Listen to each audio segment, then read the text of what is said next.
Bonjour tout le monde. Alors, le monde continue à rentrer, puis c'est bienvenue à tous. Alors, au fur et à mesure que nos participants continuent à se joindre à nous, je vous invite donc à vous présenter dans le chat, histoire de mieux comprendre et de permettre également à nos panélistes de pouvoir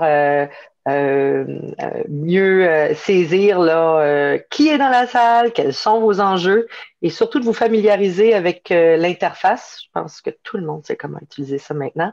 Si jamais vous avez des questions, il y a toujours la main levée et qui va nous permettre de vous donner les micros parce que c'est un demandé à l'expert et donc il y a cette formule de dialogue et également, surtout, de partager peut-être vos questions et vos commentaires dans le chat box, la boîte de dialogue pour le dire en français, afin justement là, de pouvoir suivre.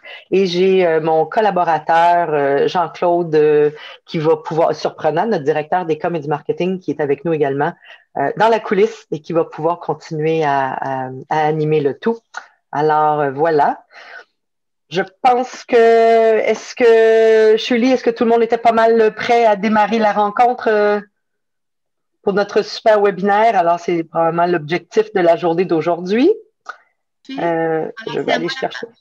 C'est moi la parole, Caroline? Je vais démarrer incessamment cette rencontre, effectivement. Et je souhaitais avoir mon document ici, pas loin. Je vous le démarre sans plus tarder. Alors, voilà. Excusez, j'essaie de faire des suivis avec d'autres documents autour de moi pour essayer d'être bien efficace. Et voilà. Voilà. Alors, bienvenue tout le monde. Je pense qu'on est prêt à démarrer. Alors, comme bien installé, alors bienvenue à vous tous à cette première édition de notre Midi-Mag formule Demandez à l'expert. Alors, c'est une façon d'innover en ce temps de grands bouleversements à la Chambre de commerce et donc en discutant avec nos entreprises, nos commerçants, nos entrepreneurs de plus grande taille également, la question des beaux commerciaux a été soulevée. La question du télétravail, de l'impact du télétravail sur les pieds carrés et les entreprises qui sont à la recherche également d'un peu d'oxygène au niveau de leur flexibilité financière, mettre tout ça dans un pot, faire en sorte qu'on avait des grandes questions et donc on avait besoin de grands experts pour venir avec nous. Alors, sans plus tarder, je vous souhaite la bienvenue, c'est sûr, mais je passe la parole à notre président du conseil, Michel Rousseau, pour vous adresser un petit mot de bienvenue. Merci, Caroline. Bienvenue à tout le monde. On est fort heureux de lancer cette nouvelle façon de faire. La Chambre, on est là au service de nos membres, c'est clair, mais là, on a l'occasion de mettre effectivement des grands experts au service des gens qui vont pouvoir poser nos questions sur des sujets qui sont malheureusement beaucoup d'actualité en ce moment. Caroline l'a bien nommé. Donc, merci d'avoir accepté et de vous prêter à ce jeu, chers experts. Et j'ai bien hâte de voir comment ça va se dérouler. Il va y en avoir d'autres. Donc, vous êtes ceux qui établissez la norme dorénavant. Donc, merci et bon webinaire tout le monde. Caroline, on ne t'entend pas. Bon son, Caroline. Je pense qu'on va l'entendre une couple de fois aujourd'hui, ça. Alors, merci Michel. Je voulais savoir, est-ce que tu souhaitais rester avec nous comme panéliste ou tu souhaitais justement être dans la salle et participer de façon virtuelle? Je vais laisser toute la place à nos panélistes. C'est parfait. Alors, je te souhaite une très bonne journée. Merci d'être là et je sais que tu restes pas loin dans la salle avec nous. Bonne journée. Au revoir tout le monde. Bon webinaire. Merci.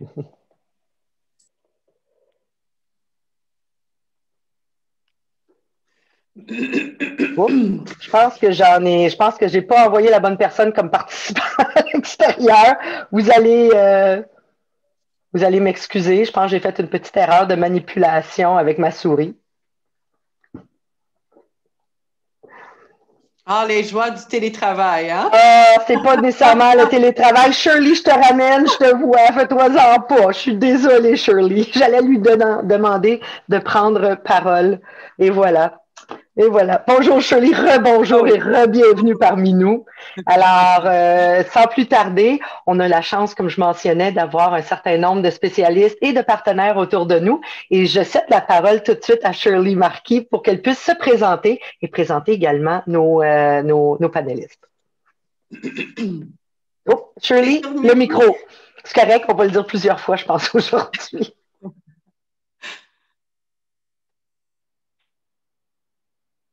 En revenant, mon micro était coupé. Alors, écoutez, ça me fait plaisir d'être avec vous pour cette nouvelle formule. Je trouve ça vraiment intéressant. Shirley Marquis, associée directrice planification financière et fiscale chez SFL Gestion de patrimoine à Laval. Donc, on est tout près du carrefour Laval, récemment emménagé justement dans un local qu'on a choisi. On a vécu toutes sortes de choses. On est appuyé par des experts, donc ça a fait une bonne différence pour nous. Puis dans le contexte actuel, je trouve que le sujet est extrêmement bien choisi, d'autant plus que nous, on continue de rénover, d'agrandir. C'est vraiment des choses qu'on vit, puis souvent on vit ça pour 10-15 ans à l'avance, hein, donc d'autant plus important d'être bien appuyé pour faire le saut. Moi, ce que je peux vous dire rapidement au niveau des CFL Gestion de patrimoine, avant de céder la parole à ceux que vous voulez entendre aujourd'hui, c'est que nous sommes une équipe consolidée, nous sommes des repreneurs, une nouvelle génération de dirigeants ici et nous avons regroupé 4 équipes de conseillers. Alors, on se retrouve à être un mini-siège social pour 150 conseillers sur toute la Rive-Nord et jusqu'à l'Abitibi. Je pourrais vous comparer un bon conseiller à un bon médecin. Je pense que ça en prend un bon généraliste qui est capable de saisir les besoins, d'accompagner ses clients, d'autant plus dans la situation qu'on vit, où on peut voir qu'une personne sur 2 vit une certaine précarité financière ou d'emploi, se pose des questions à différents niveaux. Donc, d'être bien accompagné, ça fait toute la différence. Alors, je vous invite éventuellement à venir nous voir. Nos bureaux sont là. On fait partie de services essentiels. On a géré la crise de placement au mois de mars. Ça a super bien été. On accompagne encore les gens. Alors, nous sommes visibles au 2540 Annette Johnson, 7e étage. Alors, je suis contente d'entendre aujourd'hui Mme Lucie Boiteau puis François Alpin de Alpin Gauthier à Laval, ainsi que Mme Erika Deschênes. Alors, je vais vous laisser à vous également l'honneur de bien vous présenter de façon complète. Merci. Merci, merci. Oui, justement, alors que chacun puisse se présenter, je crois que c'est vraiment l'idéal. Alors, allez-y, Lucie. Bonjour, alors je suis avocate chez Alpin Gauthier. Je suis ici depuis maintenant 30 ans.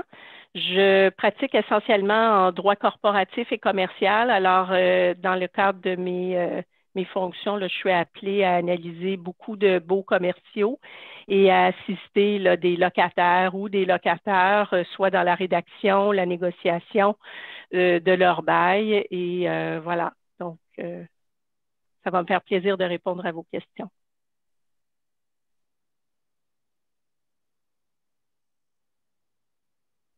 Merci. Alors, François Alpin, à vous de vous présenter. Oui. Je suis fondateur du cabinet en 1978.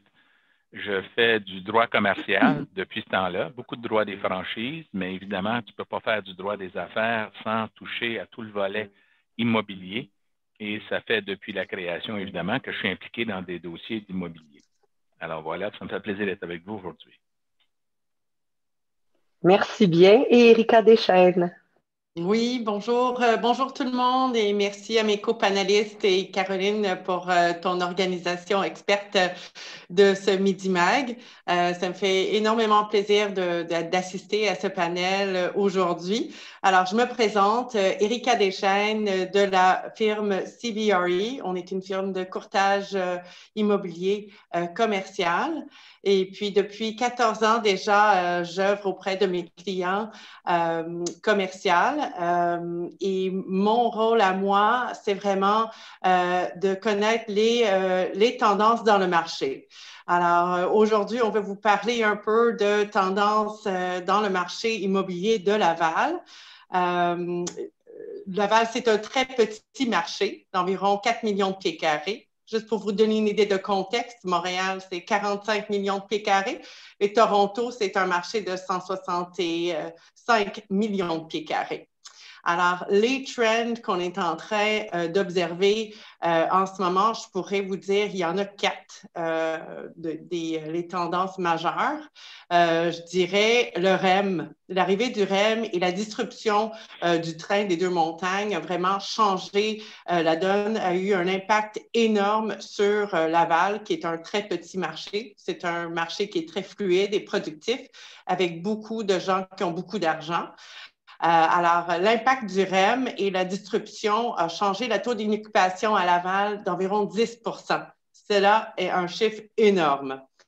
Et puis, on a vu des absorptions de plus de 200 000 pieds carrés. Alors, aussi, au niveau de la science de la vie, l'augmentation de tout ce qui est biotech en ce moment, on entend en parler à toutes les nouvelles, aux investissements. Et puis, la Cité de la biotech, c'est quand même un secteur assez important à Laval. Et on comprend maintenant beaucoup de bailleurs sont après consulter des build-to-suit ou faire du développement immobilier dans ce secteur-là. Aussi, je dirais au niveau des conditions de marché et comment c'est relatif à négocier un bail. Bien sûr, l'offre de location est le premier pas avant de négocier un bail. C'est que COVID a fait qu'il y a une baisse au niveau les niveaux de transaction. C'est-à-dire que les bailleurs maintenant sont plus intéressés à offrir des incitatifs en faveur des locataires, effectivement. Alors, on peut voir une augmentation de loyer gratuit, on peut voir une augmentation également d'incitatifs pour défrayer les frais de construction, et on va en parler un peu plus longuement au courant de la présentation. Et alors, bref, pour dire, mon expertise, c'est vraiment d'observer ces tendances-là et pouvoir aviser nos clients, soit les locataires ou les bailleurs, tout dépendant de la situation. Et puis, on va parler un peu plus tard également les impacts de COVID et l'impact sur l'immobilier commercial, des espaces à bureaux, industriels et retail. Alors, voilà, merci. Merci, Erika. Alors, pour les prochaines minutes, on va, Erika, je pense que tu as bien donné le ton. On va inviter l'ensemble de nos panélistes. On veut vraiment donner toute la place à nos participants pour vous permettre de demander à nos experts qui se sont rendus disponibles pour nous aujourd'hui. Un grand merci. Erika, tu nous peins vraiment là, un portrait du point de vue de CBRE, de la manière que vous êtes capable de constater les changements actuellement pandémiques et les changements économiques sur le territoire lavallois. Au niveau d'Alpin Gauthier, François Lucie, quel est votre constat actuellement de ce qui se passe? Qu'est-ce que vous entendez actuellement dans les coulisses au niveau des commerces, des entreprises, des manufacturiers, des grossistes, en ce qui touche justement l'impact des besoins actuellement au niveau contractuel ou autre? Bien, si je peux me permettre d'intervenir à ce stade-ci, je vous dirais que s'il y a une chose qui est un dénominateur commun des conversations qu'on a avec des locataires et aussi des locataires, mais ils prennent ça moins en riant, c'est le fait que la pandémie nous a appris qu'on est capable de vivre avec pas mal moins d'espace qu'on vivait. Et ça, c'est quelque chose de très important. Nous, on occupe à peu près 14-15 000 pieds carrés là où nous sommes, mais on était sur le point de louer un peu plus de 2000 pieds carrés au centre-ville de Montréal. Et les négociations, finalement, n'ont pas abouti parce que le locataire avait un autre locataire qui avait besoin de plus d'espace. En tout cas, ça n'a rien à voir avec le locataire qui est un chic type. Mais quoi qu'il en soit, les négociations se sont arrêtées d'un commun accord à la fin du mois de février. Et la pandémie est arrivée et M. Legault, le premier ministre, a fermé le Québec le 15 mars. Alors, on était assez contents, finalement, de savoir qu'on n'avait pas conclu un bail pour des pieds carrés à Montréal, des pieds en banlieue de Laval, qui est Montréal. Vous connaissez cette banlieue sûrement. Et tout ça pour dire qu'on est pas mal content de ne pas avoir loué ça. Puis on se rend compte que les pieds carrés que nous avons, même ceux que nous avons, on a de trop. Dans le sens qu'on a appris à travailler malgré que c'est juste 6-7 mois, on a appris à travailler avec moins de pieds carrés. Alors, si ce que vous me demandez, c'est ce qu'on entend. C'est ça que moi, j'ai compris de la pandémie. Alors, si je pourrais intervenir, François, alors définitivement, c'est une tendance. Il y a beaucoup de questionnements en ce moment relatifs aux dirigeants d'entreprise et lorsqu'on a un renouvellement à échéance ou si on compte, ou on réfléchit peut-être prendre de l'expansion ou une expansion ou du redéveloppement d'espace, un agrandissement, quoi que ce soit, il y a énormément de réflexions qui se passent en ce moment auprès des locataires. On ne sait pas qu'est-ce qui va se passer. On sait certainement que le télétravail, ça ici, ça c'est un trend qui est là pour de bon. OK? C'est juste un questionnement de, OK, combien de jours par semaine est un montant efficace pour rendre la productivité ultime? Alors, les statistiques qu'on est en train de voir chez CBRE, c'est vraiment, on dit deux journées par semaine de télétravail et 3 ou 4 journées au bureau. Alors, ça, en étant dit, bien sûr, ça dépend des règlements du gouvernement. Et si on est une entreprise qui est déterminée comme, comment on dit? Service essentiel. Service essentiel, exactement. Sinon, on est vraiment limité à 25 dans les espaces à bureau. Alors, ce qu'on est en train d'observer au niveau des tendances, c'est vraiment la configuration de bureau change. Alors, vu qu'on a plus de gens qui travaillent en télétravail, peut-être on a des espaces au bureau où on a des salles de conférence, on a des espaces plus larges, plus grands pour pouvoir échanger. Alors, si on regarde les choses très, très importantes envers une entreprise, on regarde la formation de les jeunes avocats, disons, dans votre firme, il faut un certain entretien avec des avocats avec plus d'expérience. Alors, bien sûr qu'il faut offrir un espace de travail commun pour se regrouper. Et puis, ce sont des tendances. Alors, on est en train de voir la configuration d'espace à bureau changer durant ce temps de pandémie pour pouvoir offrir aux employés un espace pour bien collaborer, partager des idées. L'innovation se fait quand on est, entre autres, pas quand on est dans notre ordinateur à notre maison. Alors, c'est vrai qu'il faut définitivement un espace à bureau et ça change. Il y a beaucoup de changements et il y a beaucoup de questionnements en ce moment. Je suis d'accord, si je peux me permettre de surfer sur ce qu'Erika vient de dire. Je suis d'accord que d'avoir de l'espace de bureau, c'est important, c'est sûr. Mais ce que la pandémie nous a appris, par contre, c'est que les craintes qu'un entrepreneur pouvait avoir en regard avec les prestations de travail des membres de son équipe, quant à nous, je dois vous dire, ça c'est un témoignage de notre expérience personnelle, on a été très agréablement surpris de se rendre compte que les gens, bien au contraire, n'étaient pas aussi efficaces, ils étaient même quasiment plus efficaces. À sauver tout le temps de transport, puis avec des logiciels de communication comme celui de Teams que nous utilisons, on se parle régulièrement, on fait des meetings à 2, à 3, à 4. Par contre, il faut changer nos façons de faire. Là, je ne sais pas si c'est vraiment l'objet de la conférence d'aujourd'hui, là, mais nos façons de faire, on pouvait faire des comités de gestion à toutes les 2 ou 3 semaines. Et là, je vous dirais, ça fait un peu exagérant, là, mais à tous les jours, on fait une rencontre du comité de gestion. À tous les jours, on regarde les performances de nos différents avocats au fin de voir est-ce qu'on peut corriger des tirs, le cas échéant, immédiatement et non pas attendre à la fin de la semaine, attendre à la fin du mois.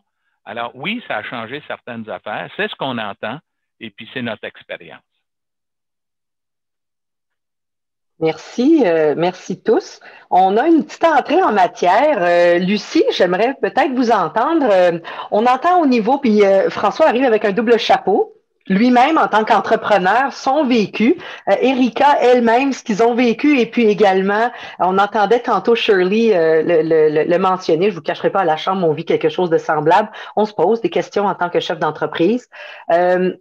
Lucie, au niveau contractuel, quelles sont actuellement les grandes questions qui se posent? Qu'est-ce que vous avez entendu ou qu'est-ce que vous pensez qui va probablement, parce que l'expérience que vous avez, c'est qu'ils ne savent pas encore, mais il y a telle chose qui s'en vient. Ils vont devoir se poser certaines questions. À votre tour, au niveau de vos grands constats actuellement, s'il vous plaît. Bien, en réalité, j'ai été appelée déjà à intervenir pour conseiller des locataires, plus souvent des locataires que des locataires.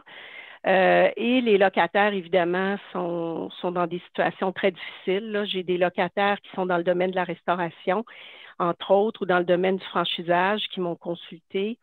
Essentiellement, au début de la pandémie, là, au mois de mars à avril, ce qu'on voyait beaucoup, c'était des locataires qui offraient des congés de loyer, donc de reporter les paiements des loyers. Ça, c'était une certaine tendance.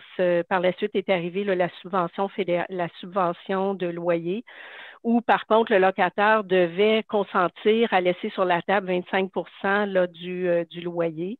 Il y a certains locataires là, qui ne l'ont pas fait et les tribunaux leur ont reproché. Là, il y a une décision qui a été rendue récemment où la juge devait se prononcer là, sur une ordonnance de sauvegarde où on demandait les paiements des loyers des mois de mars, avril, mai, là, dans ces eaux-là. Et la juge a appris, dans le cadre de la preuve, que le locataire avait demandé au locataire de faire la demande de subvention. Et le locataire avait décidé de ne pas faire cette demande de subvention en disant qu'il n'y avait pas les moyens de laisser 25 sur la table. Et la juge, dans le cadre de l'ordonnance de sauvegarde, a rejeté la demande en disant que le locataire devait avoir les mains propres pour demander le paiement des loyers à l'avance. Alors, il faut savoir que c'est dans le cadre d'une ordonnance de sauvegarde, c'est un contexte particulier, mais quand même, c'était une décision là, qui faisait en sorte qu'un locataire qui était pas obligé là, de faire une demande de subvention, mais qui avait décidé de ne pas le faire, pouvait pas par ailleurs demander à son locataire de payer plus ou déposer plus que ce qu'il aurait payé si la subvention avait été obtenue. Fait qu'il y avait quand même eu un dépôt, mais pas tout le loyer avait été déposé. Le locataire avait retenu le 25 que normalement, il n'aurait pas eu à payer là, si la subvention avait été demandée. Également, j'ai vu des locataires renouveler des baux.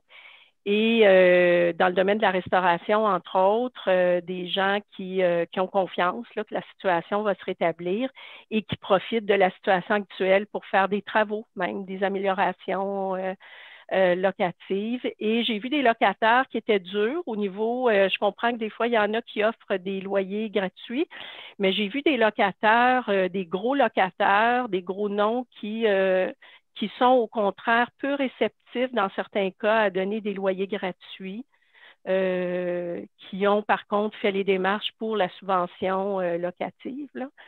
Et j'ai vu aussi des locataires plus petits qui ont moins les moyens, qui ont perdu des locataires, qui ont fait faillite et qui sont prêts à donner beaucoup d'avantages à des nouveaux locataires parce qu'ils sont vraiment dans des situations difficiles et ne peuvent pas se permettre d'avoir des locaux vides. Alors, c'est un peu la situation. Puis, on pourra peut-être en parler tantôt, mais il y a une décision quand même importante qui a été rendue en juillet dernier par le juge Kalichman de la Cour supérieure, qui est justement là, sur le point de la COVID, puis le cas fortuit, puis est-ce que le loyer est payable ou pas, puis si oui ou non, pour quel motif.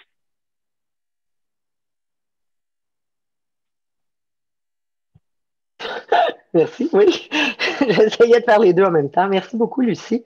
On a entendu un grand nombre de choses à la Chambre de commerce. C'est sûr qu'on a tenté de pouvoir communiquer au maximum avec nos entreprises, entrepreneurs, commerces, les différentes modalités, toute l'aide, à chaque fois qu'il y avait des programmes d'aide qui étaient disponibles, de les communiquer. Et effectivement, la question, certains des programmes ont été reconnus comme étant avec un niveau de complexité élevé pour pouvoir démarcher. Soit qu'il y avait des intermédiaires, dans ce cas-ci, le locataire devait passer par le locateur, et ça inquiétait énormément les entreprises qui devaient donc admettre une situation de faiblesse face à un bailleur pour justement ensuite lui demander « aide-moi à t'aider », qu'on le fasse ensemble. Ça a été très difficile. On sait que les programmes, ça c'était la première mouture du programme au niveau du fédéral, il y a eu des révisions des programmes fédéraux pour l'appui ou l'aide au loyer. N'empêche qu'on entend encore l'écho qu'on a eu du terrain, c'était que plusieurs entreprises avaient des craintes et trouvaient complexe d'effectuer les demandes. Une des choses que j'aimerais aborder, c'est la question de oser pas faire les choses seul. Alors, s'il y a un message, moi, en tant que au niveau de la Chambre de commerce, que j'aimerais passer à l'ensemble de nos entrepreneurs, c'est que, merci d'être ici aujourd'hui, puis d'ouvrir les oreilles et de faire partie justement là, des échanges qu'on amorce. Mais c'est que à la fin de la journée, lorsque vous vous rendez compte qu'il y en a juste trop à faire, chers entrepreneurs et chefs d'entreprise, n'hésitez pas à demander de l'aide. Dans certains cas, ça va coûter des sous, mais l'objectif, c'est de s'en sortir. L'objectif, c'est justement de le faire ensemble avec les bonnes expertises au bon moment.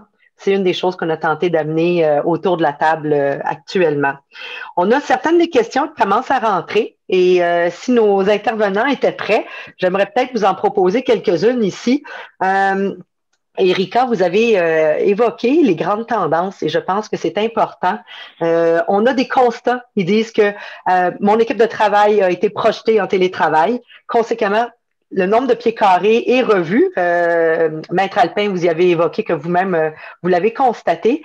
Erika, vous mentionnez que les besoins évoluent, mais qu'il y a peut-être moyen de faire autrement avec les pieds carrés qu'on a. Quelles sont les options qui s'offrent à un chef d'entreprise qui constate actuellement que le travail change, que les pieds carrés sont plus les mêmes? Quelles sont les options qui s'offrent à eux à haut niveau? La parole est à vous. Oui, définitivement. Alors, merci pour cette belle question. C'est vraiment un sujet qui est au sujet de beaucoup de réflexions aujourd'hui. Tout le monde a un grand questionnement au niveau de comment est-ce que la COVID va avoir un impact qui va durer pendant le reste de notre terme de notre bail.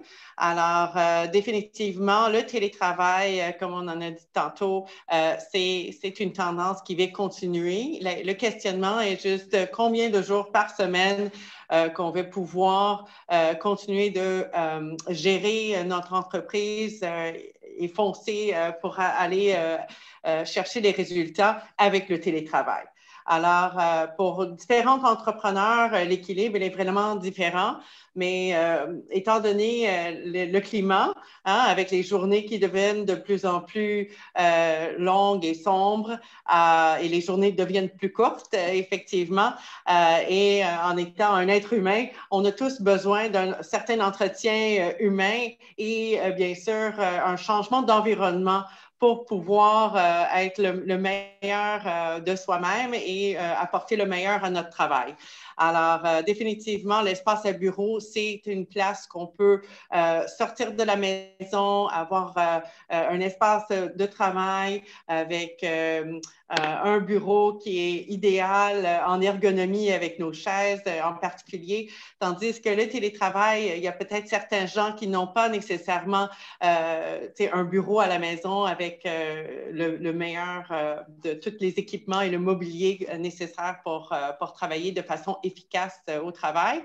Et bien sûr, la culture d'une entreprise se partage, oui, se partage quand même par Zoom ou par Microsoft Teams, mais c'est toujours quelque chose qu'on a besoin d'un point central pour se regrouper, comme j'ai dit tantôt, pour la formation de les plus jeunes qui prennent la relève d'une compagnie, aussi pour une formation, pour se faire voir quand on est jeune, on veut accroître dans une entreprise, on veut vraiment partager avec nos collègues et il faut le bureau comme ça pour pouvoir, alors, les trends au niveau de planification de bureau, ça change. Alors, on voit des bureaux plus grands. Le trend avant COVID avec tout ce qui est WeWork et Regus, tout le coworking, c'était une tendance qu'on a vue avant COVID. Lorsque COVID a frappé, on dirait que ça a amplifié les tendances qu'on voyait dans le marché. Alors, on a besoin des espaces pour se regrouper, des grandes salles de conférence pour pouvoir partager des idées, innover, continuer la haute production de nos équipes, effectivement. Et puis, on voit aussi l'équilibre du télétravail. C'est qu'on voit des configurations de bureaux, peut-être avec des bureaux qui peuvent être utilisés par de multiples personnes. Mais vu que le télétravail occupe peut-être 2 ou 3 jours dans notre semaine, on a un utilisement plus efficace de ces bureaux. Alors, ça nous permet soit de rétrécir notre espace à bureau, ou soit si on va plus vers la voie de collaboration, peut-être on a besoin de plus d'espacement pour avoir des plus grands espaces pour collaborer. Alors, Merci. Caroline, si je peux mettre mon grain de sel là-dedans. Avec plaisir. Oui, alors en fait, votre question, c'est le gars qui constate que finalement, il n'y a pas besoin d'autant de pieds carrés, que ce soit pour quelque raison que ce soit, et là, à cause de la pandémie, il se rend compte qu'il est capable de travailler en télétravail avec moins de pieds carrés. Quelles sont ses options? Bien, je dirais qu'une des options, c'est d'essayer de négocier avec son locataire, son bailleur, la possibilité de rétrécir son espace. Évidemment, il faut savoir que le contrat, c'est la loi des parties. Il s'est engagé en vertu d'un bail. Et malheureusement, il n'y a pas d'obligation pour le bailleur de réduire le nombre de pieds carrés. C'est une question de négociation. Et ça s'est fait. Je vais aller avec le château, par exemple, dont on a entendu des nouvelles tristes aujourd'hui. Mais le château, qui est une chaîne de magasins de commerce de détail, il y a 3 ou 4 ans, il y avait peut-être 5 ans, près de 225 points de vente. Ils ont réduit ça il y a 3 ans à peu près 180 points de vente et peut-être même moins. Et en plus de ça, chacun de ces points de vente-là, ils ont essayé de réduire le nombre de pieds carrés. Dans certains cas, ils partaient de 20 000 pieds carrés pour descendre ça jusqu'à 5 000 6 000 pieds carrés.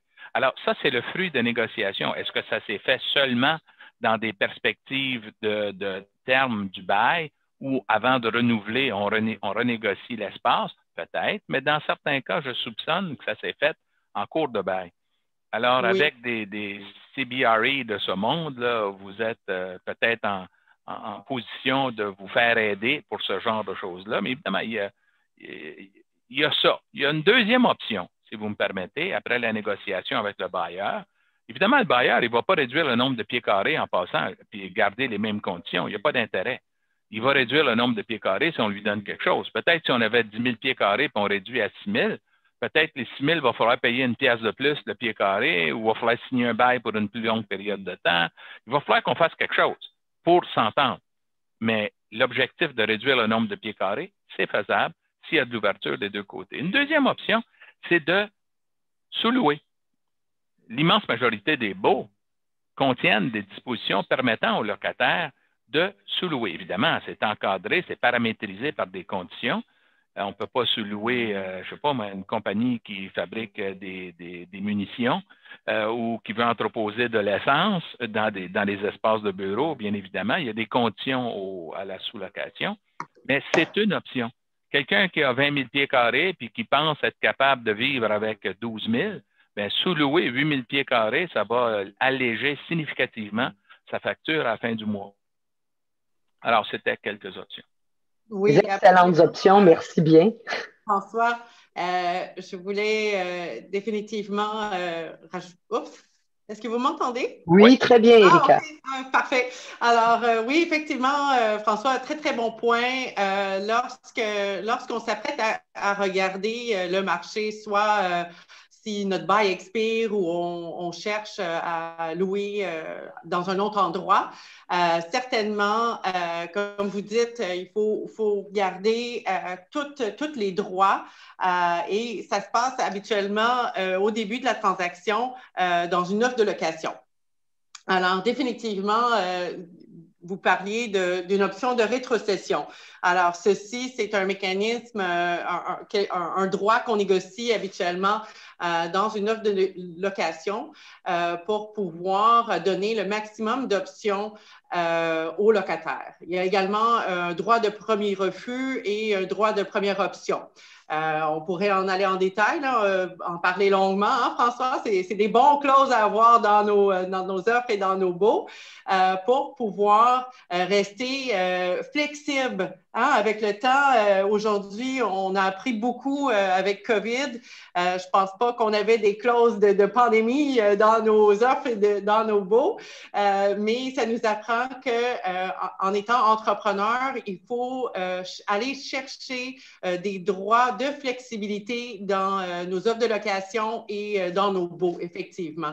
Alors, des points très, très, très importants à garder en tête lorsqu'on regarde le marché pour soit négocier un renouvellement ou prendre de l'espace dans un autre immeuble.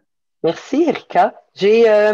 On va plonger sur le cas que vous avez déjà, nos entrepreneurs sont déjà dans un bail qui n'est pas encore échu. Ils ne sont pas nécessairement en période de renégociation. Toutefois, ils sont en train de remarquer qu'ils doivent revoir les pieds carrés et les besoins actuels. On entend, avant de revoir à la baisse, peut-être revoir les configurations. On a eu quelques questions ici et je vais tout de suite aller vers certaines des questions qui ont été posées par nos participants. Je n'irai pas nécessairement en ordre tel qu'elles ont été posées parce que je vais y aller avec celles qui sont en lien avec le sujet immédiat. Quelqu'un posait la question ici, si mon bail est sur le point de se terminer et que ce sont des points essentiels à considérer en vue, quels sont les points essentiels en vue de négocier? Alors, je vais te donner la parole. J'ai JF Piscard. Alors, bouge pas. JF, vous êtes en ligne. Je vous invite donc à ouvrir votre micro. Oui. Vous aviez une question. Présentez-vous, s'il vous plaît, et adressez votre question. Bon, Jean-François de chez Système Informatique Unique. Alors, nous, on loue actuellement là, pour être très ouvert là, sur la réalité qu'on vit à Place Laval. Évidemment, vous l'avez bien décrit, là, il y a des changements importants au niveau de la façon dont on utilise nos espaces actuels. Pour toutes sortes de raisons, là, on est en fin de bail là, avec le locataire. Puis, on se pose la question, là, qu'est-ce qu'on doit essentiellement là, regarder là, lorsqu'on va soit discuter avec notre locataire actuel ou un nouveau locataire, si ça se trouve. Là. Merci pour votre question. Voulez-vous que j'introduise un début de réponse? Parce que tout le monde aimerait répondre, j'en suis sûr. Puis d'ailleurs, si vous voulez commencer, j'irai par la suite. Oui. Est-ce que quelqu'un aimerait? Oui. Alors, il y a plusieurs facteurs à considérer. Vous travaillez en quel domaine? Dans notre cas, on est en informatique, en développement de logiciels. OK. Alors, il y a beaucoup de créativité et partage d'informations de vos employés? Oui, bien clairement, des outils comme celui qu'on utilise actuellement pour votre présentation, ce sont des outils privilégiés pour nos rencontres là, fréquentes. Oui. Beaucoup plus qu'avant, en tout cas. Donc, évidemment, on est déjà quand même assez bien organisé. Le télétravail était déjà quelque chose, une réalité chez nous. Évidemment, peut-être pas avec les mêmes proportions. Là. Mais donc, évidemment, là, de ce temps-là, je vais vous dire, quand on est au bureau, on n'est pas très dérangé. On va dire ça comme ça. Bien, de première chose, je dirais, pour bien apprêter le marché et considérer tous les facteurs, je regarderai de première chose la santé et la sécurité de vos employés. Parce que si vous voulez les inviter à rentrer au bureau et sortir du télétravail pour vraiment maximiser leur productivité, c'est ça que les statistiques disent de toute manière. Alors, il faudrait regarder la politique COVID de votre bailleur. Alors, quelles sont les mesures de sécurité qu'ils mettent en place? Quel type de nettoyage? Quel type de système CVC de purification d'air c'est sûr que COVID fait en sorte qu'il y a des gagnants, il y a des perdants dans le côté des bailleurs. Il y a certains qui ont une politique très élaborée avec des collants sur le plancher, la distanciation sociale et tout. Politique de nettoyage, les services d'air, purification d'air frais, tout ce qui est hachery. François va élaborer là-dessus certainement plus tard, mais ce sont des facteurs très, très importants à considérer.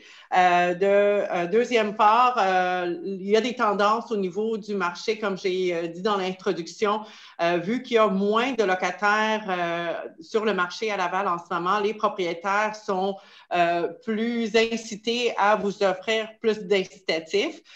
Typiquement, on voit un 20 $ d'aménagement locatif qui est offert pour le locataire pour réaménager ou rafraîchir leur espace à bureau lorsqu'on discute un renouvellement, je dirais environ 5 ans. Définitivement, je regarderai à ça aussi certains mois de loyer gratuits. Ça se peut, tout dépendant du covenant, on peut aller en chercher plus. Et certainement connaître le marché en général. Alors, est-ce qu'il y a d'autres espaces compétitifs qui pourraient mieux desservir vos besoins?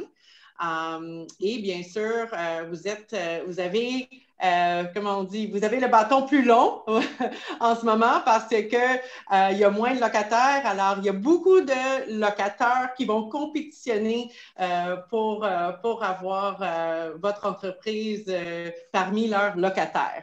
Alors, je dirais, il faudrait bien regarder le marché, regarder vos options. Et il y a peut-être aussi des espaces qui sont déjà construits qui pourraient bien vous desservir, vous servir du capitaux pour la construction des nouveaux bureaux. Aujourd'hui, c'est quand même assez cher. Alors, c'est ça. Ce serait de bien regarder toutes les options et de bien négocier votre offre de location et bien sûr votre bail. Merci, Erika. Maître Alpin? Oui, pour adresser la question de notre participant, en fait, les faits sont les suivants. Je suis rendu en fin de bail. Qu'est-ce que je dois regarder avant de renouveler ou pas renouveler? C'est un peu ça, finalement, sa question. Alors, moi, je dirais que la négociation d'un bail ou d'un renouvellement de bail, ce n'est pas quelque chose qui est bien différent de la négociation en général. Puis je me suis permis, Caroline, en préparation de notre rencontre, de jeter quelques idées sur une feuille en regard avec les points d'aide, des choses à faire avant d'embarquer dans une négociation. Alors, le premier point, c'était d'établir des objectifs clairs. C'est bien évident qu'on ne se présente pas à une table de négociation si on ne sait pas ce qu'on veut. Ça prend des objectifs clairs. Et c'est pour ça qu'il faut rencontrer les gens de notre équipe et de voir combien d'espace qu'on a besoin. Est-ce qu'on est encore content de l'immeuble où on est? Est-ce qu'on pourrait être plus haut, plus bas, ailleurs? Est-ce qu'on a vraiment besoin d'autant d'espace? Ce genre de questions-là, c'est sous la rubrique « Établir nos objectifs clairs ». Deuxième chose que je ferais, c'est, tel qu'Erika l'a dit, à juste titre, on voit son expérience, c'est connaissez le marché à l'intérieur duquel vous négociez. C'est sûr que c'est un peu niaiseux de se présenter à une table de négociation si on ne sait pas quels sont les espaces qui sont libres et qui pourraient faire l'affaire si je décidais d'aller ailleurs. Alors, on le fait pour une voiture, on le fait pour une maison, on veut savoir, on veut comparer avec le marché. On devrait le faire également avec des espaces de bureau. Alors, une autre affaire, lorsqu'on embarque, une fois qu'on a établi ces points-là, lorsqu'on embarque dans la négociation, le troisième point, ce serait travailler sur les intérêts que vous avez et connaissez les intérêts de la partie adverse, le locataire, le bailleur. Et puis, écoutez. Il faut connaître exactement quelles sont mes réelles raisons pour lesquelles je veux être à quelque part. Pas ma position, je veux être au dernier étage de l'immeuble le plus haut parce que ça fait ça. Est-ce que pour ma business, j'ai besoin de ça? Est-ce que c'est vraiment aussi important que ça au niveau de la ligne du bas de mes états financiers? Alors, c'est ce que je veux dire, c'est de travailler sur vos intérêts plutôt que les positions. Mon quatrième point, puis j'achève, j'en ai 5. Alors, mon quatrième point, ce serait comprendre la partie adverse. Quand Erika nous dit vous avez le grand bout du bâton. La réponse, c'est vrai. Actuellement, les locataires ont le gros bout du bâton. Alors, de savoir que le bailleur avec lequel on est en train de négocier, que ça ferait pas mal son affaire de relouer ou de vous louer, c'est un gros avantage que vous avez, que vous n'avez pas quand le marché est inverse, où il y a moins de pieds carrés disponibles et plus de locataires. Oui. Alors, comprendre. Et puis, mon dernier point, c'est énoncer clairement les avantages, une fois que vous les aurez établis, là, pour vous, là, énoncer les avantages à la partie adverse, le bailleur, dans votre cas, de faire affaire avec vous, de l'image que ça donne, parce que c'est Cominor, votre locataire, qui est à la Place Laval. Les avantages, c'est de montrer à l'ensemble de votre parc locatif que vous êtes capable de relouer. Vous dites ça à votre locataire. C'est un gros point pour lui. Aussi, en période de pandémie, donner un message clair à l'ensemble des locataires existants que vous êtes parlables, ce qui est un gros point. Puis, que de relouer avec vous à des conditions intéressantes, c'est de solidifier ou de créer une relation solide avec un locataire qui, je l'espère que c'est votre cas, paye son loyer à tous les mois. Ça vaut pas mal d'argent. Alors, c'est pas seulement en période de pandémie, ça c'est pas seulement... ça s'applique, la négociation, à toute forme de négociation, toute fin pratique. Avant la pandémie, il ne faut pas oublier qu'on avait le commerce électronique. Le commerce électronique, c'est quelque chose qui a menacé les pieds carrés et qui menace les pieds carrés encore. La pandémie est venue ajouter un gros morceau à la difficulté. Mais le commerce électronique, bien qu'il soit encore à ses balbutiements, prend de plus en plus de place et ce n'est pas là pour s'en aller, c'est là pour rester. Oui, définitivement. Oui, Erika? Des excellents points, François. Et aussi, j'aimerais juste rajouter, lorsque on regarde les entreprises et comment, qu'est-ce qui nous coûte de l'argent, c'est vraiment la rétention. Hein? Alors, lorsqu'on a un bon employé, on aimerait le garder. Alors, il faut bien sûr avoir les aménités. Alors, les locataires, les employés cherchent vraiment des bons environnements pour leur espace de travail. Alors, au niveau de François, j'ajouterais un autre point de critères à considérer avant, après créer soit un renouvellement ou une relocalisation. C'est vraiment de regarder, OK, les aménités. Est-ce que mon staff sera content de rentrer au bureau? Est-ce que je peux relocaliser à un emplacement qui aurait plus d'aménités, un meilleur transit, meilleur accès au métro ou aux autobus? Tous ces enjeux-là font en sorte qu'on peut retenir le meilleur du talent de notre entreprise et vraiment avoir une meilleure productivité. Alors, ce sont des enjeux aussi, des statistiques qu'on est en train d'observer et aussi, je dirais, de consulter avec un designer ou planificateur. Il y a plusieurs designers spécialisés dans les bureaux qui peuvent vous aider à naviguer, ça s'appelle un pre-plan que certains bailleurs vous offrent pour pouvoir planifier. Alors, ils vont faire une liste de besoins, ils vont faire un genre de plan préliminaire pour voir comment vous pouvez étaler vos nouveaux bureaux.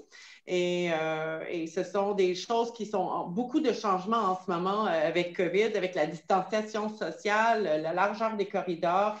Et définitivement, la nouvelle construction reste qu'ils vont être gagnants parce qu'ils vont avoir des immeubles qui sont touchless, d'accès, facile d'accès.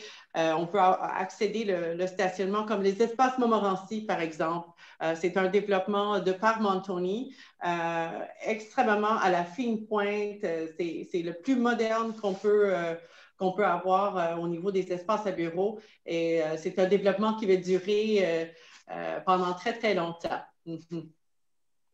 Ça, c'est un bon point également, Erika. Je pense que le point que vous avez soulevé, c'est que le personnel pourrait se poser des questions à savoir, est-ce que je veux travailler pour un employeur qui va me faire travailler dans un immeuble qui est vétuste ou bien non un immeuble qui est lead et qui est soucieux de la qualité de l'air, la qualité de l'éclairage, la qualité de l'environnement, ce genre de choses-là. C'est pas que c'est seulement les jeunes qui se préoccupent de ça, mais c'est peut-être les plus jeunes sont plus vocables ou vocales, je devrais dire, sur ce point-là. Je ne sais pas si c'est les plus jeunes, Maître Alpin, mais j'ai notre président du conseil, justement, dans les chats, dans les questions. Je vais lui céder la parole. Je trouvais ça particulièrement intéressant, Michel, concernant les nouvelles obligations sanitaires pour les locataires. À quoi est-ce qu'on peut s'attendre? Alors, Michel, je t'invite peut-être à poser la question que tu as mentionnée dans le chat. Je trouvais ça particulièrement intéressant. Bonjour tout le monde, c'est super intéressant.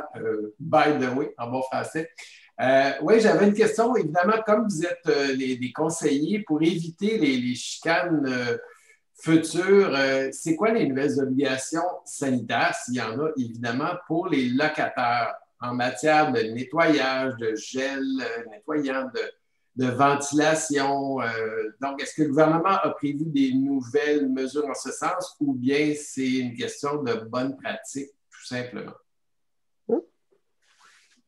Oui, je crois, François, allez-y, mais je crois que c'est une question de bonne pratique et ça dépend chacun pour l'autre, ça dépend comment les bailleurs gèrent leur entreprise. Définitivement, on voit dans le marché les gros bailleurs comme les fonds de pension, les Ivanhoe Cambridge, les Cadillac Fairview, les Oxford de ce monde. Ce seront vraiment des opérateurs de première classe. Alors, leur politique, c'est très, très bien articulé, très, très bien partagé, communiqué avec tous les locataires dans l'immeuble. Et ce sont des critères quand même importants à considérer, évaluer lorsqu'on regarde un renouvellement.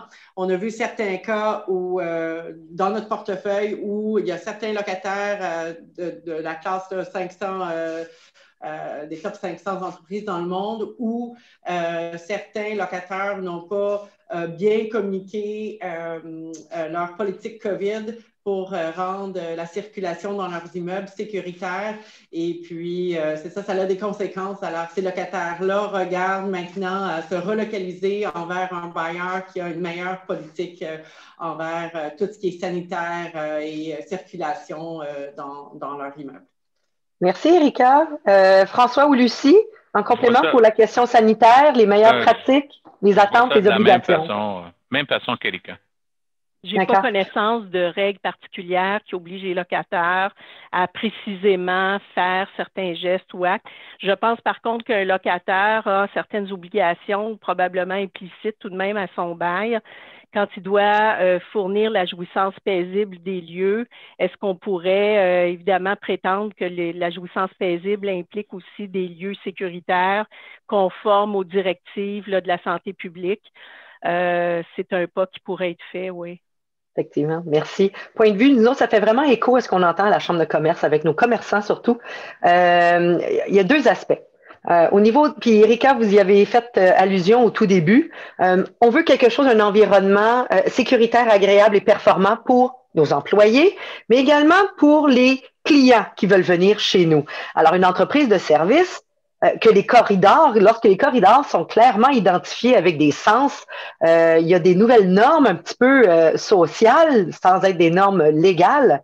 Je pense que c'est une première étape, ce niveau social-là, d'acceptabilité et de souhait. Et surtout, c'est que ça va venir renforcer et rassurer à la fois les employés à l'interne. On entend beaucoup parler de retard de retour au travail, d'inquiétude pour le retour au travail, puis également pour les commerçants qui ont encore pignon sur rue, qui accueillent de la clientèle dans leurs entreprises et qui souhaitent offrir un environnement sécuritaire, sanitaire. Je vous cacherai pas qu'avec la Ville de Laval, on est en train de regarder des accréditations sanitaires pour qu'en quelque part, au niveau marketing, il y ait une communication lavalloise qui puisse se faire. On est en train de regarder ça, même encore aujourd'hui en deuxième vague. Alors, je vous cacherai pas que c'est peut-être pas encore légal, mais que les entreprises, tant pour leurs employés que pour leur clientèle, s'affairent de ce côté-là, à faire des engagements personnels. Puis merci Michel pour la question, elle était fort pertinente. Caroline, si vous me permettez d'intervenir, je vous en prie. Des fois, dans des présentations ou des conférences comme cela, les panélistes succombent à la tentation de faire des recommandations comme si le gouvernement les écoutait. Mais puisque M. Legault et M. Trudeau sont probablement des participants à notre webinaire. Je confirme. Voilà. Moi, je vous émets une idée pour le fun. Ça va me prendre 1 minute de vous l'émettre. Je trouve curieux que le gouvernement ferme les restaurants. C'est une opinion personnelle. Ferme les restaurants alors qu'il y aurait eu, à mon humble avis, la possibilité d'émettre des normes qui, si elles étaient respectées, feraient en sorte que l'utilisation des services d'un restaurant pourrait être safe. Alors, et qu'on n'ait pas pensé à faire payer justement pour l'établissement de ces normes-là et la vérification des normes par le restaurateur. Un restaurateur pourrait se faire dire, par exemple, par une autorité gouvernementale, écoute, si tu fais telles affaires, nous, on va permettre aux gens de rentrer dans ton resto et de manger. Si tu ne fais pas telle affaire, c'est fermé. Alors, et ça pourrait coûter, je ne sais pas, moi, 500 ou 750 ou 1000 piastres pour faire l'accréditation quelconque. Et à ce moment-là, je pense que les restaurants auraient pu, puis je parle de restaurants, n'importe quel autre établissement, là, mais les restaurants auraient pu rester ouverts. Alors, c'est une opinion qui n'est pas partagée par personne. Je vous confirme que dans notre plan des accréditations à la Chambre de commerce, ça fait partie de notre la fameuse certification. C'est comme le deuxième niveau par un tiers indépendant. Effectivement, était quelque chose qui était considéré. Toutefois, on va revenir à nos beaux et non à la capacité d'ouverture, mais j'apprécie énormément. C'est des apartés qui mettent de la couleur et de l'intérêt dans les discussions. Alors, merci. J'ai Patricia Collin. Oh, il y a quelqu'un qui voulait ajouter quelque chose? Oui. Juste au niveau des certifications, accréditations d'immeubles, François l'a mentionné tantôt. Et puis, juste avant qu'on passe au prochain sujet, je voulais introduire les 3 certifications d'immeubles commerciaux qui existent en ce moment. Alors, vous avez certainement entendu de la certification LEED. Alors, il y a plusieurs niveaux de LEED. Il y a or, argent et platine. Et puis, il y a Wired Score et il y a WELL. Alors, ce sont des accréditations dont les meilleurs peuvent faire des applications et en tout cas, c'est quand même très élaboré pour pouvoir, un travail très élaboré pour pouvoir qualifier pour ces différentes certifications-là. Mais au niveau de l'intérêt pour les entrepreneurs, c'est que lorsqu'un immeuble est certifié d'un certain niveau LEED, ça représente des épargnes au niveau de l'énergie, au niveau de l'eau que nous consommons, au niveau de la maintenance, au niveau des déchets et du montant d'énergie qui est consommé dans nos espaces à bureau et bien sûr dans l'immeuble au complet. Alors, une certification LEED, peu importe laquelle, est toujours un facteur très important à considérer lorsqu'on regarde un immeuble commercial pour notre entreprise. Deuxièmement, Wired Score, juste rapidement, c'est quelque chose qui est aussi très important pour toutes les entreprises œuvrant en tech. Parce qu'un Wired Score vous permet de travailler directement dans le cloud et bien sûr concept de télétravail, hein, ça fait partie de notre vie quotidienne et pour la future du travail. Alors, ça aussi, c'est une accréditation qui est très, très importante lorsqu'on regarde un immeuble commercial. Et aussi, WELL, de plus en plus, c'était un trend aussi qu'on a vu, on a observé avant COVID, mais là, maintenant, plus que jamais. Alors, c'est pour attirer le meilleur des locataires, le meilleur talent au niveau de la main-d'œuvre et aussi juste pour faire en sorte que les gens viennent au travail et se sentent mieux lorsqu'ils quittent le bureau. Alors, le WELL Certification, c'est tout par rapport à la luminosité. Le bien-être, l'air frais qui rentre dans les bureaux, effectivement. Alors là, on dirait qu'il y a plus de concentration sur ces accréditations. C'est vrai. Ouais. On remarque effectivement que le bien-être des employés va être quelque chose d'absolument nécessaire. Et je fais le pont avec Patricia Collin. Je vais vous donner la parole. Je vais vous inviter à parler. Vous aviez une question concernant un renouvellement de bail qui était présentement en discussion pour un immeuble du quartier de Chaumédé. Alors, Patricia, à vous la parole. Présentez-vous, s'il vous plaît. Oui, bonjour. Est-ce que vous me voyez? D'accord? On vous entend bien. Vous m'entendez bien, parfait. Donc, Patricia Collin, je suis une jeune entrepreneur culturelle. Donc, la COVID, pour moi, c'est un arrêt dans l'élan de mon entreprise. Et j'ai un conjoint aussi travailleur autonome dans le domaine de l'ostéopathie. Et présentement, la problématique, c'était qu'on était en renouvellement de bail au mois de mars. J'étais ici dans Chaudière, excusez-moi, à Laval. Et la problématique est que on a beaucoup d'objections face à des démarches. Donc, on a établi un début de discussion avec le locataire et tout ça. On a eu vraiment la prémisse de ne pas vouloir toute la problématique que Mme Lucie Boiteau a parlé tout à l'heure, quand vous dites que le fameux, en fait, le locataire ne voulait pas déposer la demande de subvention. Présentement, il n'y a pas de loyer pris, mais à la rencontre d'aujourd'hui, je me rends compte qu'il y a possibilité que ça peut être demandé d'une façon rétroactive à un autre moment, ce que j'ai cru comprendre. Et en fait, ce qu'on se rend compte, c'est qu'il y a une autre personne qui est arrivée dans l'immeuble il y a peut-être 1 an, alors que nous, les bureaux sont loués depuis 5 ans. Et le même bureau qui serait un pied carré plus petit semble être intéressant pour les deux. Pour une partie qui veulent défoncer, excusez, sur l'étage, le terme, puis qui veulent agrandir, et pour l'ostéopathie qui a besoin d'un bureau plus petit. Et là, comment on peut s'avérer à négocier? Parce qu'on est dans une dynamique où même se croiser dans le corridor crée vraiment déjà quelque chose. De quelle façon on peut négocier pour que tout le monde soit dans de bonnes dispositions, pour qu'ensuite on ait une belle ambiance dans l'immeuble? Fait que ça, c'était la question qui était comme la part 1. Merci.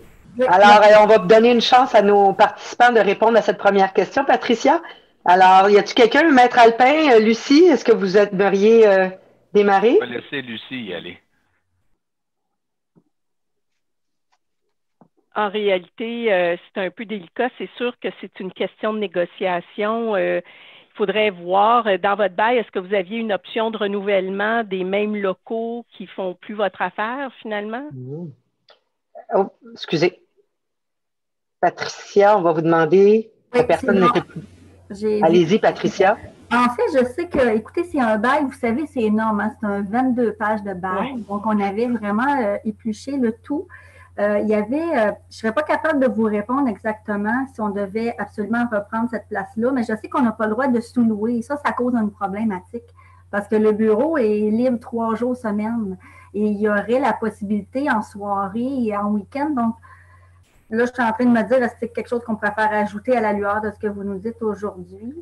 Mais on n'avait pas de clause comme quoi il y avait que... Vous savez, l'ostéopathie, c'est vraiment la table, en fait. Hein? Fait que c'est pas très grand. Et à l'époque, il n'y avait rien de disponible. Fait qu'il y avait comme pas le choix. Puis il y a en fait, la grande problématique, c'est qu'il y a une perte d'espace dans la configuration du bureau par rapport au fait qu'il y ait comme un peu de billets et en triangle. Et on n'arrive pas comme à avoir peut-être un prix plus bas du fait que cette perte d'espace-là n'est pas utilisée. Ça devient comme un grand corridor dans le bureau, mais où on peut en placer rien. On ne peut pas mettre de salle d'attente. Fait qu'il y a vraiment une perte. Merci, Patricia. Ouais, merci. Pour nos panélistes? Ben, c'est vraiment une situation particulière. Là. Moi, je dirais peut-être la bonne chose, ce serait de s'asseoir, peut-être même les 2 locataires concernés avec le locataire, essayer de voir s'il n'y a pas un partage d'espace qui pourrait être fait sans nécessairement que absolument le local tel que configuré qui intéresse les 2 locataires soit ultimement celui qui va être retenu là, tel quel. Il y a peut-être un partage d'espace à faire, il y a peut-être d'autres solutions, mais c'est sûr que c'est une question de... Oui. J'ajouterais aussi que la clause interdisant la sous-location, c'est assez rare. Oui. C'est assez rare. Ça n'aura jamais dû exister dans le bail dans un premier temps. Mais une fois cela dit, c'est pas que vous voulez sous-louer l'espace à un tiers pour la balance du terme du bail. C'est que j'ai cru comprendre de vous que vous pourriez avoir quelqu'un qui occuperait les locaux à 2 jours ou 3 jours ou 4 jours semaine, je sais trop, quelque chose du genre. Est-ce que je me trompe? Non, c'est exactement ça, oui. Bon, ben à ce moment-là, j'essaierais je vous dirais, ça fait peut-être un peu cowboy, là, mais moi, je m'organiserais avec quelqu'un qui veut occuper mon local 2 jours semaine. Je m'organiserais une entente avec lui. Et si mon locateur se plaint, ben, je lui dirais, écoute, c'est pas une sous-location au sens de la sous-location de l'espace au complet. Et puis, le temps que la chicane se règle, votre bail va probablement être terminé. Le bail est presque terminé. D'ailleurs, Parole de cowboy. Parole de cowboy. Mais seasoned. Alors, dans ce temps-là. Alors, merci Patricia de votre question. C'est bien apprécié. Alors, on a effectivement la chance de pouvoir échanger sur l'ensemble des besoins. J'entends de discussion. Je reviens un petit peu sur le point à l'origine qui était, si vous avez l'occasion de partir quelque chose, faites-le donc avec des bons collaborateurs, des bons experts autour de vous. Vous n'êtes pas, en tant qu'entrepreneur, des experts de négociation de bail contractuel. Ça vaut la peine d'aller chercher des expertises, puis Dieu sait qu'à Laval, on en a des bonnes. Alors, dans ce temps-là, on vous recommande de part et d'autre de tenir compte du fait que vous n'êtes pas seul pour pouvoir le faire.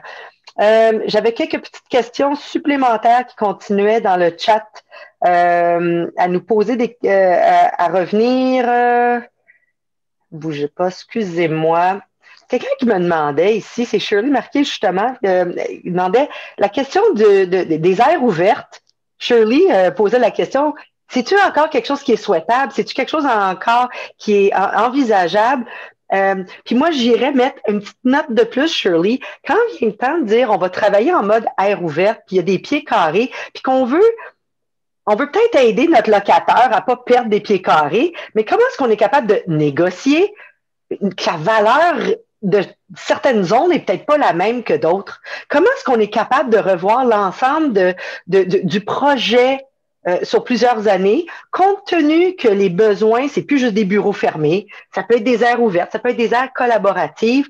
Est-ce que c'est les mêmes coûts d'entretien? Comment est-ce qu'on est capable de négocier quelque chose pour être capable d'être gagnant-gagnant en bout de ligne, surtout maintenant, si on est dans une situation où est-ce que le bail, on est en plein milieu, il y a eu des gros aménagements de fait.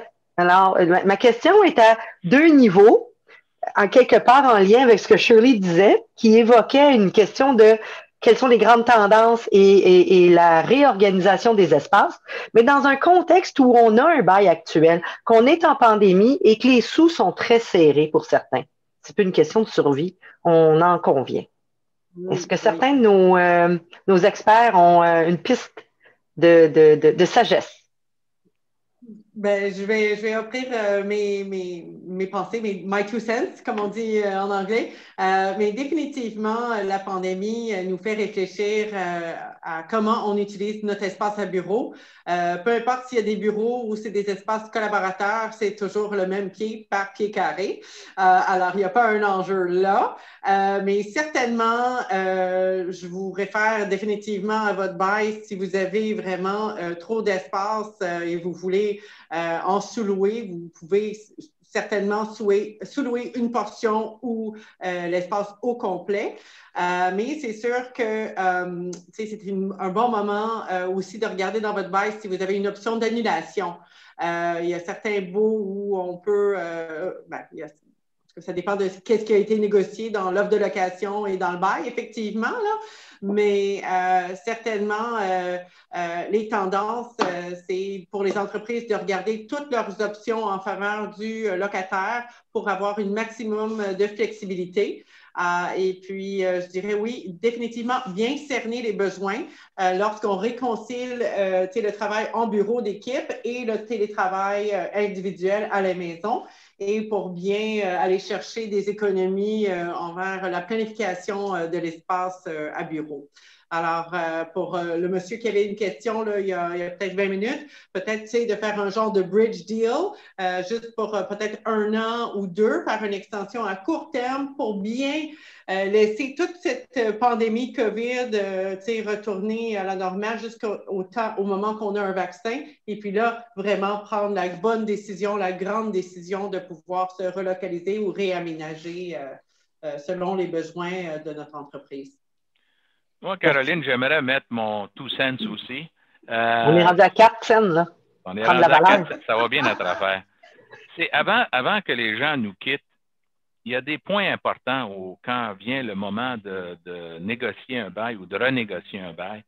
Les choses qui, évidemment, une fois qu'on a parlé des pieds carrés, de la localisation puis tout ça, les choses qui présentent une certaine importance bien évidemment, c'est le coût du loyer, mais ce sont les cautionnements, les garanties personnelles données par une entreprise locataire au bailleur. Alors, ça, curieusement, on pense que ça ne se négocie pas, mais ça se négocie. Ça se négocie en termes de montant, ça se négocie en termes de durée pendant laquelle le cautionnement va durer, ça se négocie en termes de remplacement du cautionnement par autre chose, par exemple une lettre de crédit bancaire qui pourrait être dégressive sur la période du bail. J'ai un bail de 10 ans, ça ne me tente pas de cautionner personnellement. Cautionner, pour que tout le monde comprenne, ça veut dire donner une garantie personnelle que si la compagnie qui loue ne paye pas, vous pourrez venir chercher l'argent dans mes propres poches, à moi, le signataire du bail, en ma qualité personnelle. Alors, ça, c'est une préoccupation, je pense, que le locataire devrait avoir. Une deuxième préoccupation, c'est les garanties données sur, par exemple, les hypothèques mobilières. Mais ça, je sais que c'est toutes des choses que les spécialistes de CBRE, notamment, connaissent très bien. C'est leur quotidien. Mais les garanties comme les hypothèques légales sur les biens mobiliers à l'intérieur du local, ça aussi, ça se négocie. La quantité, faire céder la priorité de rang à l'institution financière du locataire, au lieu que ce soit le locateur qui est le premier rang sur ces garanties-là, mais que ce soit l'institution financière. Qui, l'institution financière, rappelons-le, c'est elle qui fournit le cash pour être capable de faire fonctionner l'entreprise. Alors, ce sont des choses qui, à mon avis, doivent être des préoccupations du locataire, que ce soit au moment de la signature d'un bail ou au moment du renouvellement. Autre chose, on parle de l'enregistrement du bail, ce qu'on appelle la publication. Lucie, peut-être que tu peux nous parler un peu de la publication? En réalité, et pourquoi on publie un bail? Oui, c'est ça. Souvent, on reçoit des questions. Bon, l'immeuble va être vendu. Qu'est-ce que je peux faire? Est-ce que l'acquéreur va être lié par mon bail? C'est sûr que si dans le contrat de vente entre le propriétaire actuel et le nouveau propriétaire, il y a des clauses à l'effet que l'acquéreur s'engage à respecter les baux, c'est déjà une bonne chose. Sauf que ce qu'on devrait toujours faire quand on est un locataire d'un espace commercial, c'est de publier le bail au registre registre foncier, oui, à l'index des immeubles, pour que notre bail soit opposable à un acquéreur éventuel. Et il faut, sinon, l'acquéreur éventuel, si votre bail n'est pas publié, vous êtes protégé pour un maximum de 12 mois si la durée de votre bail est de plus de 12 mois ou la durée qui reste à courir sur votre bail est de plus de 12 mois. Si l'acquéreur veut se défaire de votre bail, il va pouvoir le faire à l'expiration du 12 mois en vous envoyant un préavis de 6 mois de résiliation du bail, tout simplement. Si votre bail il reste à courir moins de 12 mois, à ce moment-là, l'acquéreur va être lié par votre bail jusqu'au terme, jusqu'à son expiration. Il faut savoir aussi que la publication est essentielle ou très importante vis-à-vis d'un acquéreur éventuel, mais aussi par suite de ce qu'on appelle l'extinction du titre, c'est-à-dire que s'il y a une hypothèque qui est publiée contre l'immeuble et que le créancier reprend l'immeuble, il faut que votre avis de bail ait été publié avant l'hypothèque ou l'acte qui permet d'exercer le droit de reprise. Sinon, vous pouvez, dans les mêmes conditions, perdre le titre. C'est-à-dire que quand le créancier hypothécaire reprend l'immeuble, il faut qu'à ce moment-là, votre avis ait déjà été publié. Il est important de savoir aussi que lorsque c'est un acquéreur qui acquiert l'immeuble, pour que le bail lui soit opposable, il faut évidemment que l'avis de bail ait été publié avant le titre d'acquisition. Sinon, vous ne pouvez pas le publier après le transfert de la propriété. Alors, c'est une démarche qui est peu coûteuse par rapport aux inconvénients immenses que ça peut représenter lorsqu'un immeuble est vendu. Puis que vous venez de faire des belles améliorations locatives, par exemple. Effectivement, Lucie, vous avez raison. Je ne vous cacherai pas que nos commerçants, on en a entendu parler. Plusieurs sont très fiers d'avoir pignon sur rue. Une entreprise de service ou un commerce qui a l'habitude et qui est là est fier d'avoir ces espaces. Et il y a une collaboration, certes, avec un locataire, mais ça peut arriver des ventes et ça peut avoir un impact sur qui vous êtes au niveau de vos valeurs d'entrepreneur et de commerçant. Alors, effectivement, ne serait-ce que pour cet aspect-là, aspect commercial. Est-ce qu'il y a d'autres questions? Je regarde là au niveau le temps qui passe et donc je voulais permettre également, on a commencé doucement, à nos experts panélistes de pouvoir peut-être, y a-t-il un élément de sagesse, un truc, une astuce que vous aimeriez partager justement avec certains de nos panélistes et pas nos panélistes, mais avec nos participants, sachant très bien qu'on est dans une situation, encore une fois, de bouleversement extrême. Ce sont des conditions particulières et donc, s'il y avait un brin de sagesse en mots de fin à leur partager, je vous laisserai la parole à tous. Maître Alpin, tiens, pour commencer. Bon, ben moi, je dirais, oublions pas qu'une relation locataire-locataire, c'est une relation long terme. C'est pas comme quand j'achète, je sais pas moi, une TV. C'est fini, là. J'ai acheté, j'ai donné l'argent, j'ai la TV, c'est fini, on se voit plus. Une relation de bailleur-locataire, c'est une relation où on a à vivre ensemble. C'est sûr qu'on ne se voit pas tous les jours, mais on a une relation continue.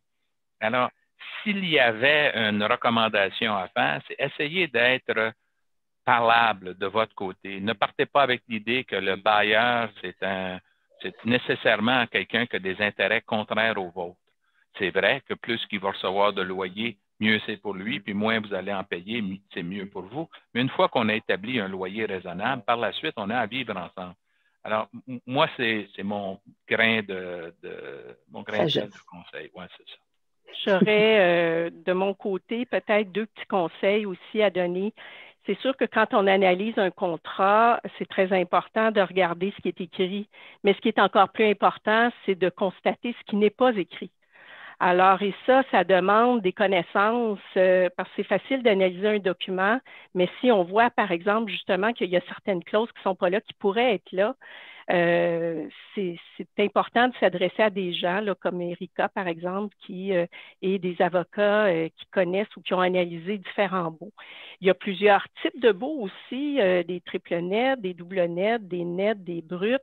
Essentiellement, le loyer brut, c'est juste un loyer fixe à payer. Le triple net, c'est le loyer qui est le plus avantageux pour le locataire, en ce sens que toutes les dépenses d'opération sont également assumées par le locataire, en plus du loyer de base là, qui est prévu, là, qui est calculé selon le pied carré. Puis mon deuxième petit conseil, ça serait de suivre l'évolution de la jurisprudence au niveau des décisions qui sortent actuellement là, en matière de cas fortuits puis d'obligation de payer les loyers. Je l'ai mentionné tantôt très brièvement, mais il y a une décision qui est très importante qui a été rendue par le juge Kalichman là, dans une décision. Je pourrais peut-être fournir la référence. S'il vous plaît, Lucie, on a eu une requête de la part d'un des participants pour avoir l'information. En fait, il y a 3 décisions qui ont été rendues récemment, dont celle dont j'ai parlé tantôt, et je pense que Mme Collin avait demandé là, le nom du jugement. Il y a également une autre décision dans Engune International. Le juge Kalichman était saisi d'une demande de paiement de loyer, entre autres, pour les mois de mars à juin. Et l'entreprise qui était le locataire avait dû fermer temporairement parce que c'était un gym. Et donc, ce n'était pas un service essentiel, mais par ailleurs, par décret, elle avait dû cesser ses opérations. Et le juge, essentiellement, je vous épargne les détails, là, mais a décidé que comme le locataire a décidé d'abord que la pandémie était un cas fortuit et que comme le locataire n'était pas en mesure de fournir la jouissance paisible des lieux à son locataire en raison d'un cas fortuit, il ne pouvait pas, d'un autre côté, exiger le paiement du loyer. Alors, c'est une décision qui a été portée en appel. C'est une décision qui allait même pas dans le sens de nos opinions, nous, qu'on avait là. Et il faut savoir que le gym avait quand même des équipements sur les lieux, donc entreposait des équipements sur les lieux. Et malgré tout, le juge a conclu de cette façon-là. Mais c'est une décision qui a été portée en appel, alors à suivre. À suivre, donc. Est-ce que, Erika, un petit mot de la fin ou grain de sagesse à votre tour? Oui, absolument. Je pense que le marché ne compte pas de mentir. Comme j'ai dit tantôt, les locataires ont le plus long morceau du bâton. Alors, connaissez vos droits dans vos baux, dans vos offres de location. Connaissez les statistiques au niveau du marché. Comme maintenant, après, à compter de mars, effectivement, lorsque le COVID a frappé, il y a de l'absorption négative dans le marché de Laval. Alors, tous les bailleurs sont vraiment, ils espèrent avoir une transaction dans leur budget d'ici la fin de l'année et même ça rentre dans le Q1. Alors, je vous invite vraiment de regarder toutes les options sur le marché. Il y en a des bonnes, il y a des meilleurs bailleurs que d'autres. Et bien sûr, on sait que les nouvelles constructions sont vraiment en meilleure position de pouvoir créer des atmosphères sécuritaires et avec des nouveaux systèmes pour aller épargner de l'argent au niveau des frais d'opération pour votre entreprise. Alors, je dirais vraiment connaître le marché et puis tous les droits, comme tous les termes qu'on a négociés, droit d'expansion, droit de résiliation, les droits de sous-location, de bien négocier tous ces points-là, surtout au niveau des garanties également. Oui, c'est un bon moment pour réfléchir à nos besoins de bureau. Et puis, définitivement, on est là pour aider. On a beaucoup de ressources auprès de notre entreprise et on serait très content de pouvoir répondre à d'autres questions spécifiques lorsque le moment serait opportun. Merci, Erika Deschaines de CBRE. Shirley Marquis de chez SFL qui vient appuyer. Alors, un mot de la fin et un petit grain de sagesse? Certainement. Nous, on est dans les nouveaux bureaux depuis janvier, donc tout juste avant le COVID, on emménageait. L'année passée, on était dans tout ce genre de négociations, puis j'ose pas penser où on serait si on n'avait pas été accompagné par des experts, des avocats, puis des gens comme des courtiers immobiliers comme vous, Erika, parce que c'est super important d'avoir une équipe et je le vois. Puis on n'accorde jamais trop d'importance à l'aspect travail. Vous avez parlé des employés tantôt, comment les gens se sentent, le milieu de vie. On était dans des aires ouvertes. Là, ça, c'est autre chose pour un designer là, comme question, mais d'être accompagné pour définir nos besoins puis d'être versatile à ce niveau-là. Donc, je pense que ça, c'est hyper important. Moi, je retiens aussi que d'investir des honoraires pour aller plus loin avec des experts, c'est vraiment de l'argent bien investi parce que ça peut nous faire sauver sur les 10 prochaines années parfois, là, beaucoup de sous et beaucoup d'inquiétudes aussi. Alors, merci Chambre de commerce d'écouter vos membres puis d'offrir des initiatives comme ce dîner-conférence. Merci à tous. Alors, je vais vous rappeler que la présentation actuelle, elle est donc enregistrée. Elle va donc être disponible sur les réseaux sociaux et dans notre boîte à outils sur le site web de la Chambre pour que les autres chefs d'entreprise, commerçants puissent justement y avoir accès parce que c'est peut-être dans les prochains jours, prochaines semaines que ce genre de questions-là vont venir à leur attention ou se ramasser sur le haut de leur pile d'urgence actuellement dans des situations, on le sait, de grands bouleversements. On est donc heureux et surtout fiers que les gens d'Alpin-Gauthier, de SFL et de CBRE aient osé avec nous cette première version d'un Midi Mag classique, mais en version demandée à l'expert. C'est tout nouveau pour nous. Alors, merci d'avoir osé, surtout de votre générosité, de vouloir, on s'entend, c'est quelque chose, les questions peuvent venir de toutes les directions. Alors, c'est quelque chose d'important à vous tous. Et on va rester à l'affût alors que les membres et participants, pour les autres dossiers qui vous préoccupent au cours des prochaines semaines, prochains mois, communiquez avec votre chambre de commerce et votre communauté d'affaires pour qu'on puisse justement mettre de l'avant une autre série de panels. Je vous le dis tout de suite, petit hint, ce qui est à venir présentement. Au niveau des ressources humaines, on sait qu'il y a beaucoup de demandes au niveau de certains aspects liés à nos RH et donc à la santé mentale particulièrement de nos... Et on a tout le monde qui dit oui, on tient... Les employés nous tiennent à cœur, leur bien-être, leur capacité à innover, leur capacité à être productifs, heureux et bien, parce que ça passe par nous également en tant que chef d'entreprise. Et donc, la question de la santé mentale et comment en tant qu'entreprise et surtout en cette période-ci. C'est pas un sujet traditionnel business, mais ça a tellement un impact énorme sur la présence, capacité de faire du télétravail, la confiance aux gens qu'on a décidé de vous le présenter. Et donc, dès que c'est mieux ficelé, on va être en mesure de pouvoir faire l'annonce publiquement. Alors, encore une fois, grand merci à vous tous et merci à vous tous qui étaient présents. J'ai dans les chats, là, je vous invite à aller voir, je fais un coucou à Geneviève Roy notamment, de Tourisme et puis de Tourisme Laval. Pourquoi? Parce que avec le petit grain d'idées, de couleurs de Maître Alpin, on a, sur la restauration, Geneviève était présente et a été en mesure de pouvoir justement faire le point sur la question des mesures sanitaires et des capacités d'ouvrir et de mettre et d'être responsable. Alors, j'invite nos panélistes et ou nos participants à regarder la réponse de Geneviève et je dis bonne fin de journée à tout le monde, puis merci encore d'avoir été des nôtres. Au revoir. Merci de nous avoir invités. Merci beaucoup. Merci, au revoir. Merci.